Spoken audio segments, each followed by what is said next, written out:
Hey y'all, it's Mama TPG with One Love, One Light, bringing you the collective energies for 2/22/2022. So I have been in hibernation in a sense, and it's odd, of all days that I come out of hibernation, it's snowing. So I guess it's been an internal hibernation, and I'm trying to come out of that. So I thought I'd share this message that I just feel so drawn to share. This is why I put this particular mat out. I am feeling like there's a tidal wave coming, and it could be in anything. All I keep getting is a tidal wave. And so I feel like, I want to dive into those energies, but for all of us. So, Holy Spirit, show us clearly what the story is for the collective. What is the collective energy? What is the recent past energy leading up to now? And we have the flamingo. Stature and grace, vibrant and outgoing, social atmospheres, and connectedness.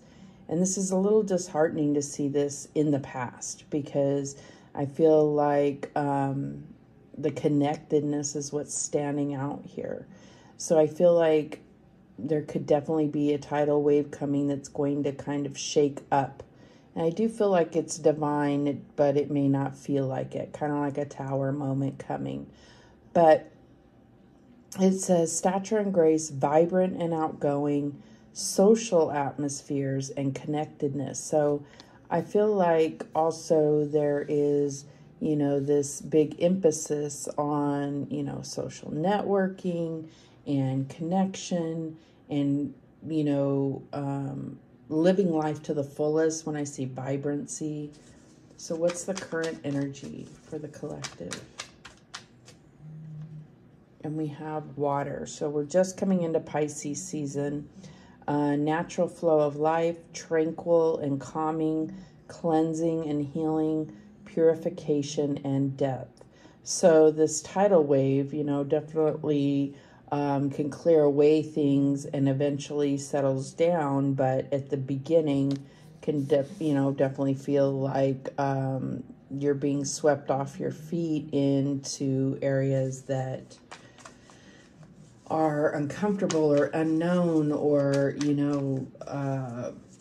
being carried aimlessly if you're going through some type of tidal wave in your life.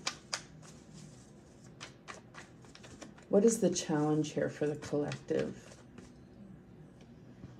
And we have the rooster, and this came out in the pre-shuffle as well. So talkative and outspoken, amusing and popular, attractive and striking, annoying and cocky.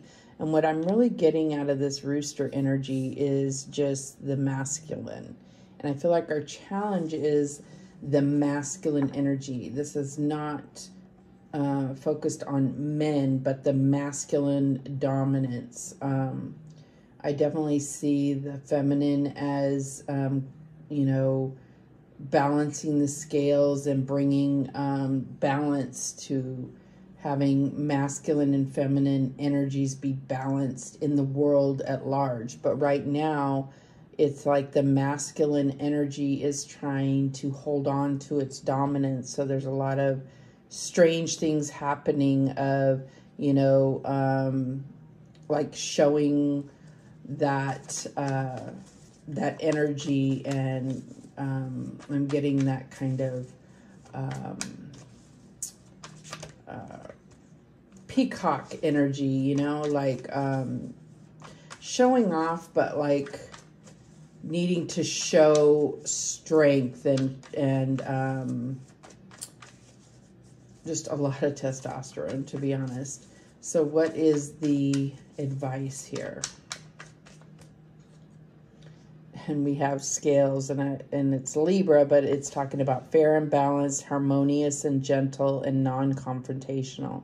So I feel like you know, needs to be a balance between these two energies. Now, Libra is not necessarily feminine, but I do see this, like I said, scales, balance of the scales, like gentle and non-confrontational, where this is a little bit more confrontational.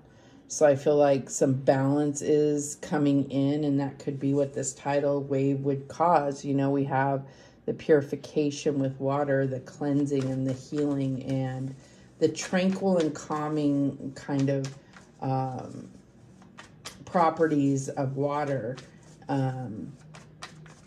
So, you know, it's like leveling the playing field in a way so that there can be this harmonious balance of feminine and masculine. And what's the outcome here? And we have the cat and mouse, playing hard to get, foreplay and teasing, pursuing and chasing, drawing something out. So I feel like this has to do with, you know, neither side, or like letting go of the need to win. I don't know why, but I'm saying, like, you know, and it's not to pit masculine against feminine. It's about coming into harmony and not needing to make it all about one or the other, like bringing it into harmony. Like one cannot exist without the other. And I feel like that's what that is really talking about, even though it may not be what the card is showing. So the overall energy is spring, and we have this snowstorm going on outside. So it says new beginnings, fertility and creation, warmth and renewal, joy and happiness. And, you know, after a time of hibernation, it reminds me of that song, The Rose.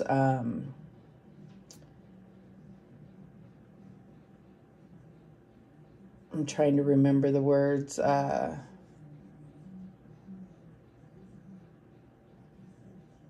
Far beneath.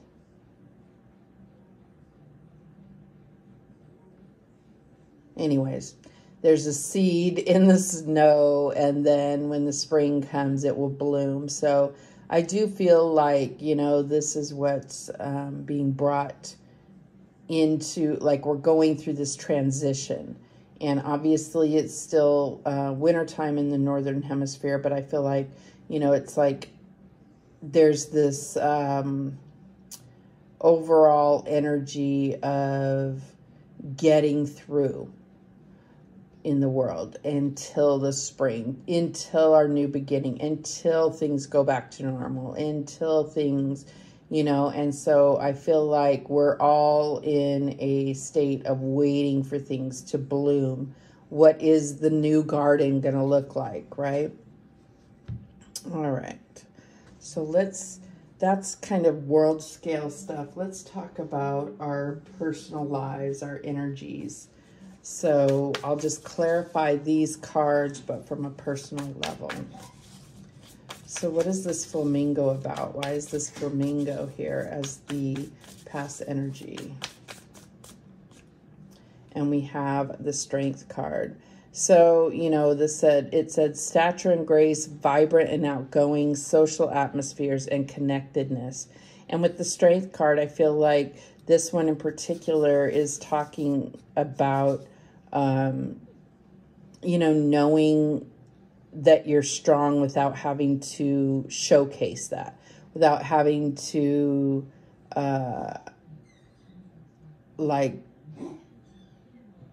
without having to display it. All right, so what's this water energy about as the current energy? And we have death. So I do see this as, you know, clearing the slate, almost like clearing the slate very quickly and divinely in order to bring about this whole new growth, right? A new beginning, rebirth, like it says at the bottom. So why is the rooster here as the challenge? And we have the Four of Swords. So what I'm getting here is like the feminine energy has been dormant for a while. And I know that's not the actual meaning of this, but I feel like there's been, you know, this like dormant energy that needs to come out. There's a level, the harmony is not complete. The song is not complete with just one aspect. You have to have that harmony, which includes the feminine. Wise scales here. And we have the Ace of Pentacles, which to me looks like this seed, you know, and I feel like this is like going to bring about this new beginning, new sprouts, this spring energy, this balance. And that could be a pursuit of balance. So it's not going to happen overnight. I do see this tidal wave, but I feel like it's going to make the pendulum swing in the complete opposite direction, if that makes sense, as far as, you know, if we're male dominated, we may go into a female dominated energy and then find the harmony in the middle once, you know, it has to swing that other way.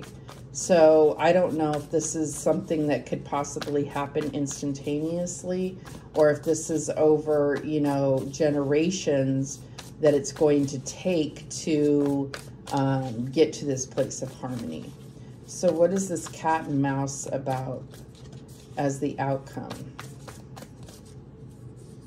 And we have this Six of Swords. And I do feel like there is a level of showing like the grass is greener on the other side or something. But I feel like, you know, there's things that cause us to, it's like the straw that broke the camel's back, which can definitely be something that triggers the tidal wave. And then that causes us to make quick decisions to move on from chaotic situations or from, you know, major things happening. So, and at the bottom of the deck, we have the Page of Pentacles. So, you know, I like the way that they show this because it's like, you know, learning how to create stability, learning, because pages are all about learning. So when I see the page, I'm always thinking of what's the lesson that's going to be learned? What is it that you're pursuing? And that's what we're talking about here. And I also see that as holding a potential or a seed. I know the lighting's not that great. I apologize. All right, so let's get a little deeper and see what the story is that may give us, what's the story that we need to hear to get the insight? What insight do we have to all of this? And we have poverty.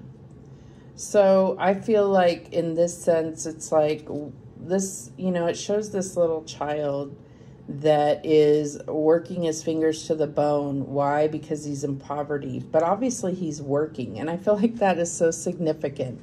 It's like there's so many people in the world that are giving their best energy to try to attain a particular material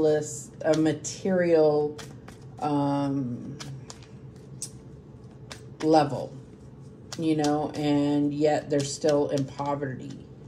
And I feel like the system is designed to keep us this way and give all of our best energy to others that are making huge profits or whatever. I'm not going to get on a rant, but that's what I feel like we're coming out of.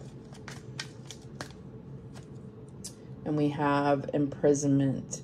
So again, you know, with this feeling trapped, and I feel like it is a cycle that we may be agreeing to a little too easily. It is slave mentality, the way that things are run. It's very disheartening to know that we are not as free as we think we are. Yeah, we have occupation as the challenge. So occupation is usually not a bad card, but I feel like it's just like, you know, we're almost programmed to try to find joy in serving someone else. And I don't mean service to others like helping people. I mean serving, you know, others' interests, not our own. And not necessarily being compensated for what we are not compensated properly. That's what I'm getting here with all of it. What else do we have? Yeah, the mature man. I just feel like this is that person that's sitting down, making decisions, you know, on a world scale, that really is not having to endure the same things that the average person is enduring. And what's the outcome here? High honor. And what I'm getting here is this is all really bringing up what's going on in the media right now is, you know, the big business of war, if you will. And it's not going to lead anywhere but to the end, no matter what. That's what I'm getting. That was really depressing. But I feel like if we can see this coming, that we can write our own story. We don't have to be a part of the stories that are going on. We can pursue our own truth and our own guidance from the divine so that we're not participating in this weird program. That's what I'm getting here. All right, so let's get some guidance. What guidance do we have for the collective? We'll get a few of these here. And we have number 40, rediscover your zeal. Pay attention to the passion you are feeling for discovery, learning, exploration, spirituality, travel, your work, or your relationship. Passion and desire go together, especially as inspiration. So I feel like that is something that, you know, could be speaking to a lot of us as far as coming out of hibernation, you know, and getting back to what inspires you, what is your passion, not what is someone else's passion or someone else's profit. Okay, and then we have empower yourself, number 29. Tune in to your personal power. You are more than able to handle the situation facing you. Allow yourself to be the strong, beautiful person you are capable of being. Yes, beautiful. And let's get one last one here.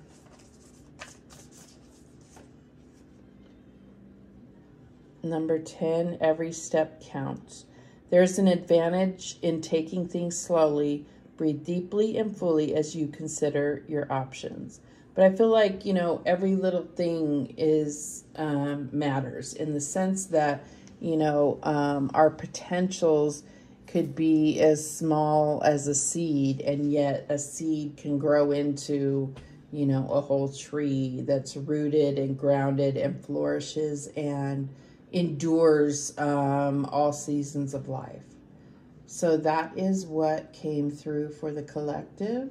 I hope this helps you. I know it helped me to tap into these energies and see what's going on.